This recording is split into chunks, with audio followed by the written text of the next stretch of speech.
Você quer viver de renda passiva, apenas investindo em ações, mesmo com pouco dinheiro? Pois é, nesse vídeo aqui eu vou falar do indicador que, na minha opinião, é o mais poderoso de todos, que pode lhe ajudar nessa sua caminhada. O indicador que eu estou falando é o Dividend Yield on Cost. Vamos chamá-los de DYOC, tá? Para facilitar. Então, se você busca a liberdade financeira, você tem que entender o Dividend Yield on Cost e como usá-lo a seu favor. Pois é, tem uma estratégia envolvida nisso. Você já deve ter notado que pouca gente fala dele. Apenas falam do Dividend Yield, pois pensam apenas no hoje, na especulação, e não pensam realmente no longo prazo. Com isso, você pode se perguntar, o que é que vai te deixar rico investindo em ações? Será que é encontrando a nova Magalu, como muita gente fala aí? Será que é encontrando aquela ação que custa menos de R$1 que pode explodir e o preço subir como um foguete? Será que é investir em criptomoedas como Bitcoin, ou Ethereum, ou esse tipo de investimento que tem um risco bem maior? Na minha opinião, as chances de você conquistar a sua liberdade financeira com essas estratégias são muito pequenas. Então, vamos conversar sobre o Dividend Yield on Cost, que, como falei no início, é o melhor indicador e mais relevante para que você consiga atingir a sua liberdade financeira. Antes de falar do Dividend Yield on Cost, é importante que você entenda o básico. Por exemplo, o que são dividendos? Dividendo é aquela parte do lucro líquido da empresa que cabe ao acionista. E você se torna um acionista quando você compra ações da empresa. E o percentual dos dividendos que você recebe vai depender do tipo de ação que você possui. Lembrando que nem todas as empresas pagam dividendos, né? Pois elas podem decidir reinvestir na própria empresa, usar para expandir através de aquisições, reduzir as dívidas, manter em caixa, né, para investimentos futuros, pagar dividendos, que é o caso que você deve estar buscando, recomprar ações quando ela considera que o preço da ação, por exemplo, está barata, aplicações financeiras, ou a empresa não pode estar naquele momento sendo lucrativa. Então, agora falando já essa parte de dividendos, que você já entende o que é, falando da parte do Dividend Yield, não Dividend on Cost, but Dividend Yield, temos que nada mais é o Dividend Yield do que a relação entre os dividendos pagos pela empresa nos últimos 12 meses para o acionista, que você já entendeu, né, que seria uma parte do lucro líquido da empresa, e o preço da ação, que é essa fórmula aqui. Então, yield é os dividendos pagos pela empresa nos últimos 12 meses, dividido pelo preço da ação, que lhe dá um percentual. Para facilitar o entendimento, vamos usar a Petrobras como exemplo. Vamos usar a PETR4, ação preferencial da Petrobras, que nos últimos 12 meses pagou de dividendos R$ 11,54, né, 5461, e a cotação atual está em R$ 30,28.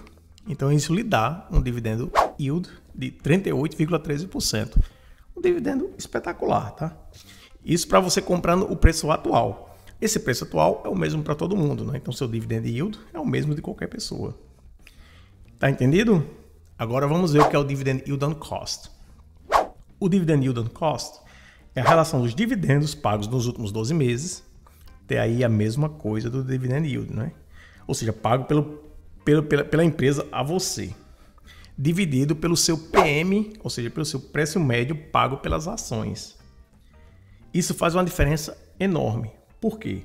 Vamos usar novamente a Petrobras como exemplo. Então vamos lá. Digamos que você comprou 1.000 ações da Petrobras pelo preço de R$20, alguns meses atrás, alguns anos atrás.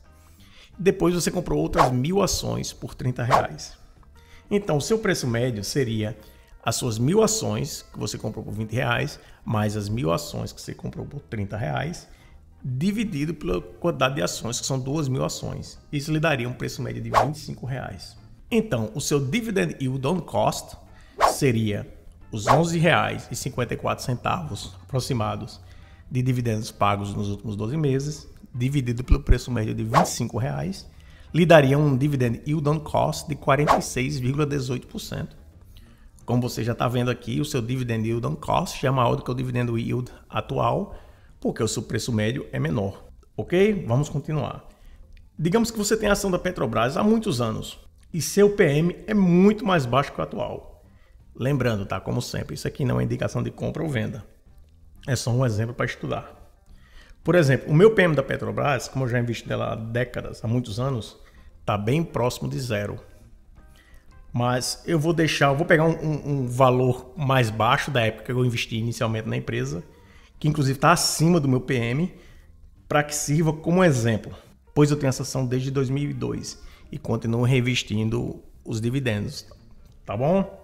Então eu vou considerar o PM, mais ou menos daquela época, de R$ 1,97. Meu PM atual é abaixo desse, que seria o valor no qual, digamos assim, vamos considerar assim que comecei a investir na empresa.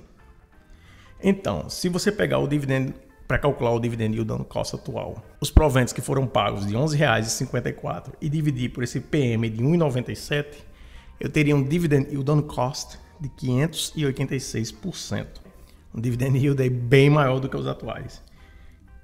Considerando esse PM para as mesmas 2.000 ações, se você tivesse investido na mesma época, eu teria investido, digamos assim, em teoria, se fossem apenas 2.000 ações, R$ 3.940. E agora, só de dividendos, são R$ 23.092,20. Então, investiu R$ 3.940 e só nos dividendos dos últimos 12 meses, R$ 23.092,20. Isso desconsiderando os outros dividendos pagos anteriormente, não é? Isso aí eu estou considerando apenas os dividendos, eu não estou nem considerando a valorização da ação, que esses mesmos R$ 3.946 hoje seriam R$ 60.560, tá bem? Lembrando, tá, pessoal, o PM está bem próximo de zero, porque no Dividend Yield on Cost você desconta no seu PM, no seu preço médio, os dividendos recebidos e bonificações.